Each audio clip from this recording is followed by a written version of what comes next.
Hadirnya Justin Hubner di timnas Indonesia dipastikan bakal menimbulkan persaingan ketat di posisi bek tengah.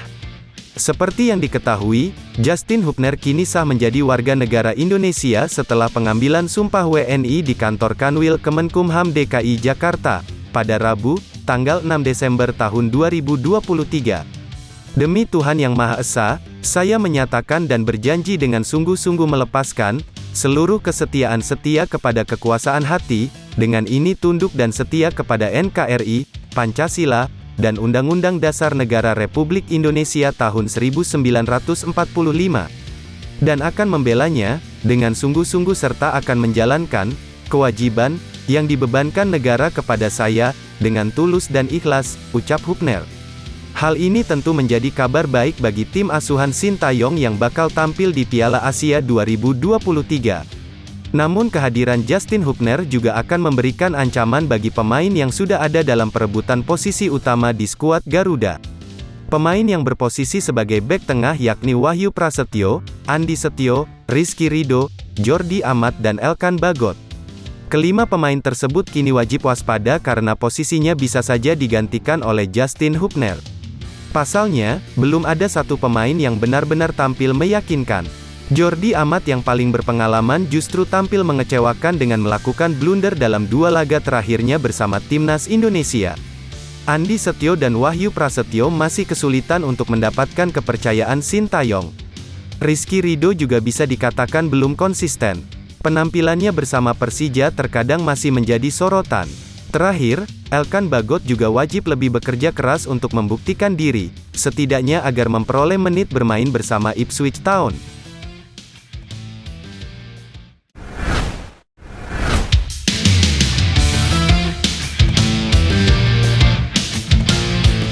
Posisi Pratama Arhan di timnas Indonesia terancam digusur. Dengan resmi DPR RI menyetujui permohonan naturalisasi Nathan Yoaon dan Jay Izes, Selasa tanggal 5 Desember tahun 2023. Nathan merupakan bek kiri, sedangkan Jay adalah bek tengah. Dalam 1 tahun terakhir, Arhan bersaing dengan Edo Febriansyah dan Sain Patinama. Saat melawan Irak dan Filipina dalam kualifikasi Piala Dunia 2026 misalnya, Arhan jadi pemain pengganti Sain. Masuknya Nathan yang merupakan pemain Swansea City, menambah pesaing Arhan. Saat ini Nathan sedang berjuang untuk mendapatkan debut bersama Swansea di Championship atau divisi kedua Inggris. Dalam 7 pertandingan terakhir nama Nathan masuk daftar susunan pemain. Meski belum dimainkan, ini peningkatan, sebab sebelumnya nama Nathan hanya 3 kali masuk skuad dalam 10 pertandingan.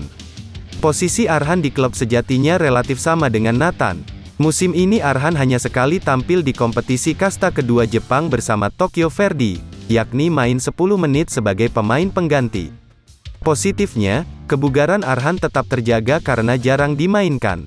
Pemain asal Blora, Jawa Tengah, ini tetap berlatih dengan keras agar mendapat tempat di klub, sehingga tak ada kendala saat dipanggil ke timnas Indonesia. Situasinya agak berbeda jika dibanding Sain. Pemain Viking FK ini langganan bermain di Liga Norwegia. Musim ini Sain tampil 28 kali membela Viking FK dengan menyumbang 1 gol dan 5 assist. Bahkan Sain sudah mencetak 1 gol untuk Indonesia, yakni saat melawan Irak di kualifikasi Piala Dunia 2026. Pemain 25 tahun ini juga sudah mengoleksi 2 assist untuk tim Merah Putih.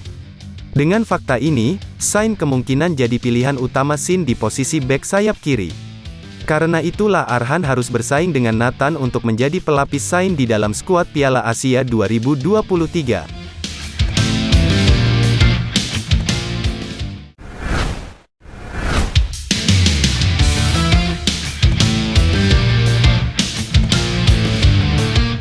Emil Audero dan Kevin Dix masuk dalam radar utama incaran Sintayong untuk timnas Indonesia. Pemain yang berkarir di Eropa ini memiliki darah Indonesia. Keduanya juga sering masuk rekomendasi agar bisa membela skuad Garuda. Namun, hingga saat ini belum ada tindakan pasti kepada 2 pemain tersebut. Hassani Abdul Ghani mengakui bahwa Emil dan Kevin adalah pemain yang jadi incaran Sintayong. Emil saat ini membela Inter Milan dan Kevin bermain untuk FC Copenhagen. Timnas Indonesia atau Sintayong sangat ingin Emil Audero atau Kevin Dix membela timnas, kata Hassani Abdul Ghani. Hassani tentu cukup paham dengan masalah naturalisasi ini.